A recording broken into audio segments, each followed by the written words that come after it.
Olá, tudo bem com você? Estamos de volta para a nossa lição de terça-feira. Desculpe eu não ter gravado a lição de terça, estou gravando só hoje. Eu não estava nada bem, não estou. Mas eu vou tentar gravar hoje a lição de terça e a lição de quarta. Vamos então para a nossa lição de terça. Profecias do Antigo Testamento sobre Jesus, parte 1. Em discussões com os líderes religiosos sobre sua identidade, Jesus reafirmava a autoridade das Escrituras.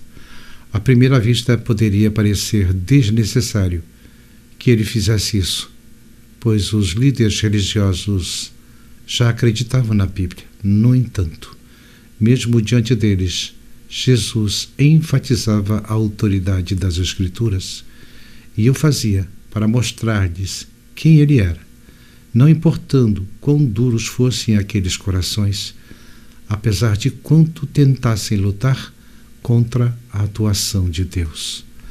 Além disso, João registra inúmeras citações diretas e alusões indiretas ao Antigo Testamento que apontam para Jesus como o cumprimento das profecias do Antigo Testamento sobre o Messias. Como as seguintes passagens do Novo e do Antigo Testamento estão ligadas, isto é, como o Novo Testamento usa esses textos para dar testemunho de Jesus. Nós vamos ler então os versos João 23 com Isaías 43. E João lhes disse: Eu sou a voz que clama no deserto. Fazei um caminho reto para o Senhor, como disse o profeta Isaías. Isaías 43, uma voz clama: no deserto, prepare o caminho para o Senhor. Façam no deserto um caminho reto para o nosso Deus. Preparar o caminho. O propósito divino era que quando Judá retornasse do cativeiro babilônico, ela fizesse todo o esforço para preparar a si mesma e as nações ao seu redor para a vinda do Messias. Um futuro glorioso aguardava a nação, pois o programa divino continuaria rapidamente e sem interrupção até que o Messias aparecesse e estabelecesse o seu reino eterno. O processo de preparação chegaria ao auge com a vida e o ministério de João Batista, cuja obra essas palavras se referem especificamente em Mateus 3,3. Da mesma forma, a igreja hoje tem o privilégio de preparar o caminho de Jeová para que ele possa retornar à terra com poder e grande glória. Esta preparação, como no caso do antigo Israel, é dupla.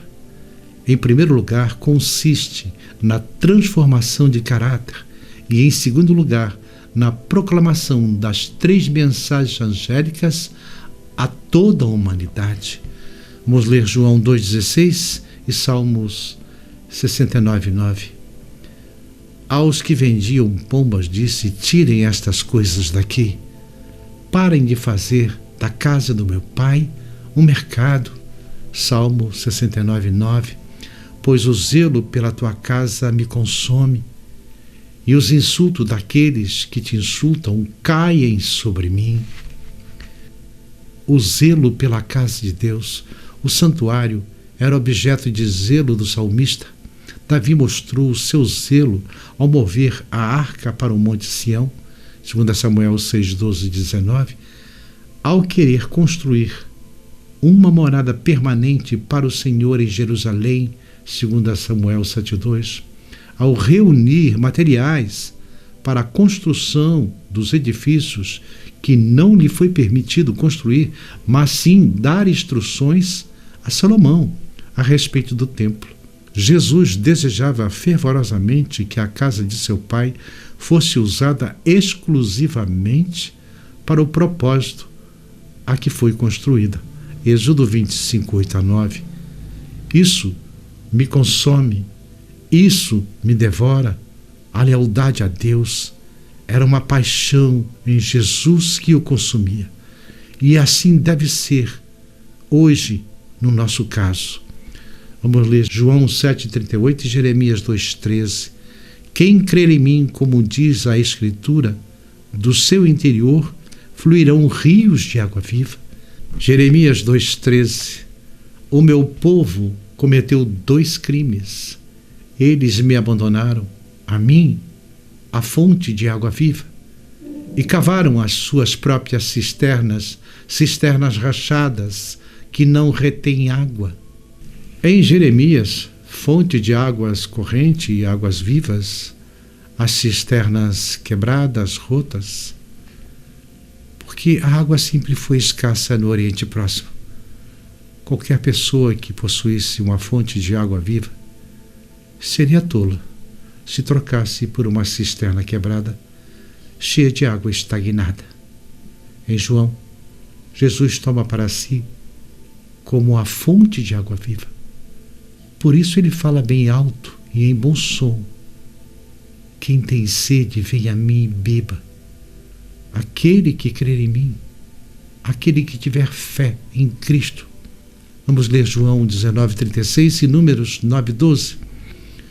Estas coisas aconteceram para que se cumprisse a Escritura: nenhum dos seus ossos será quebrado. Números 9,12. Não deixarão sobrar nada até o amanhecer, e não quebrarão nenhum osso do cordeiro. Quando a celebrarem, obedeçam a todas as leis da Páscoa.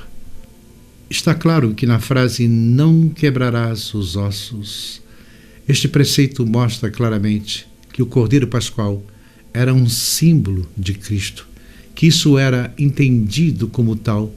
Na igreja cristã primitiva fica claro em João 19,36. Embora o Cordeiro de Deus, que tira os pecados do mundo, tenha sido crucificado como um criminoso comum, nenhum dos seus ossos foi quebrado, embora fosse costume fazê-lo. Sim, ele fez isso com seus 2 companheiros, assim como o ser simbolizado, Cristo, recebeu na cruz o tratamento diferente daquele dos demais crucificados. Assim, o Cordeiro Pascual foi preparado de maneira diferente, porque os ossos dos outros cordeiros consumidos durante o ano inteiro podiam ser quebrados para extrair o tutano. Bem, as profecias do Antigo Testamento se cumpriram à risca. Então, não perca a lição de quarta-feira, Profecias do Antigo Testamento sobre Jesus, parte 2. Até amanhã, se Deus permitir.